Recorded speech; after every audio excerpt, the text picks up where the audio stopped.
নমস্কার, আমি কল্যাণী। আমার চ্যানেলে আরও একটি নতুন পর্বে আপনাদের সবাইকে স্বাগত। আজকে আমি আপনাদের জন্য আবারও একটি নতুন রেসিপির ভিডিও নিয়ে চলে এসেছি। আজকে আমি আপনাদেরকে আঙ্গুর দিয়ে একটা চাটনির রেসিপি বানিয়ে দেখাবো। চটপটা এই চাটনিটা শেষ পাতে খেতে খুবই ভালো লাগে। তো যাই হোক, রেসিপিটা আমি কিভাবে বানাচ্ছি চলুন তাহলে সেটা দেখে নেওয়া যাক।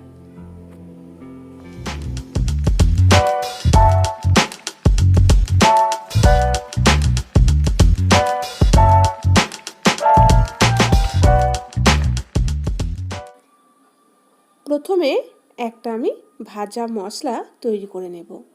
কড়াই বসিয়ে দিয়েছি, আর কড়াইয়ের মধ্যে আমি দিয়ে দিচ্ছি 1/2 চামচ মৌরি, 1/2 চামচ গোটা জিরে আর একটা শুকনো লঙ্কা। এবার গ্যাসের ফ্লেম লোয়ে রেখে এগুলোকে ভেজে নেব। খুব একটা লাল করে ভাজবো না, কাঁচা গন্ধটা যতক্ষণ না চলে যাচ্ছে ততক্ষণই এটাকে নাড়াচাড়া করে নেব। এটা এখন ভাজা হয়ে গেছে, কাঁচা গন্ধটা চলে গিয়ে একটা সুন্দর গন্ধ বের হচ্ছে। এবার এটাকে নামিয়ে ঠান্ডা করে নেব। তারপর মিক্সির ছোট জারটার মধ্যে এটাকে দিয়ে দেব, আর দিয়ে আমি এটাকে এখন গুঁড়ো করে নেব। অন্যদিকে আমি এখানে দেখুন বেশ কিছুটা পরিমাণে আঙ্গুর পরিষ্কার করে ধুয়ে নিয়েছি। তারপর আঙ্গুরের মুখগুলোকে এভাবে কেটে বাদ দিয়ে দিয়েছি। এবার আমি কড়াইয়ের মধ্যে বেশ কিছুটা পরিমাণে আবারও জল দিয়ে দিলাম। তারপর এর মধ্যে আমি আঙুরগুলোকে সব দিয়ে দিচ্ছি। আঙুরগুলোকে আমি একটু ভাপিয়ে নেব।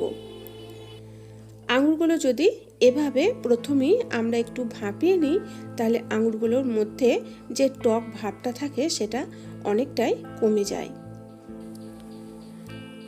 আঙুরগুলো ভাপানো হয়ে গেছে, রঙটা দেখুন একদম চেঞ্জ হয়ে গেছে, সবুজ রঙটাই আর নেই। তো আমি এখন এগুলোকে জল থেকে তুলে নেব। আঙুরগুলো তুলে নেওয়ার পর কড়াইটা আমি আবারও গ্যাসে বসিয়ে দিয়েছি, আর কড়াইয়ের মধ্যে দিয়ে দিচ্ছি আবারও বেশ কিছুটা জল। তারপর এর মধ্যে দিয়ে দিচ্ছি 1 বাটি চিনি। চিনিটা একটু বেশি পরিমাণেই দিতে হবে। এবার আমি এর মধ্যে দিয়ে দেব ভাপিয়ে জল ঝরিয়ে রাখা আঙ্গুর।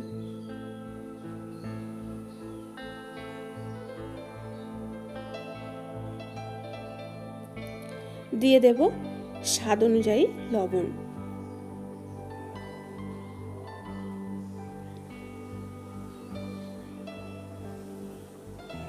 সব কিছু ভালো করে মিশিয়ে এটাকে হতে দেব।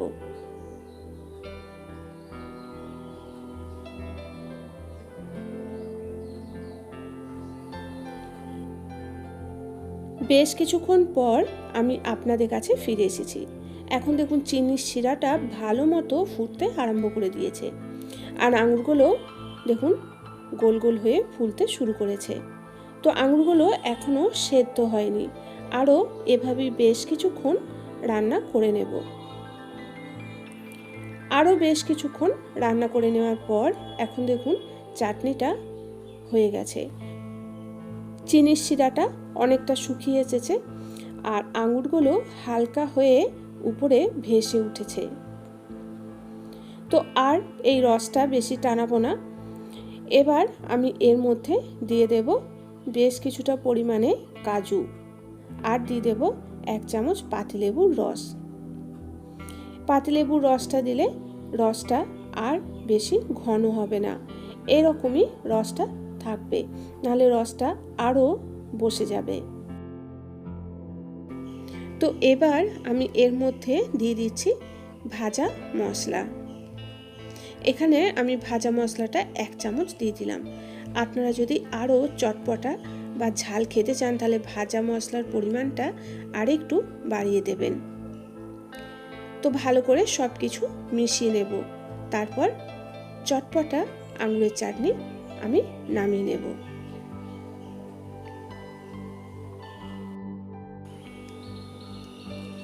চটপটা আঙুরের চাটনি আমি নামিয়ে সার্ভ করে দিয়েছি। তো আজকের রেসিপি আপনাদের কাছে কেমন লাগলো আপনারা আমাকে কমেন্ট বক্সে কমেন্ট করে জানাবেন।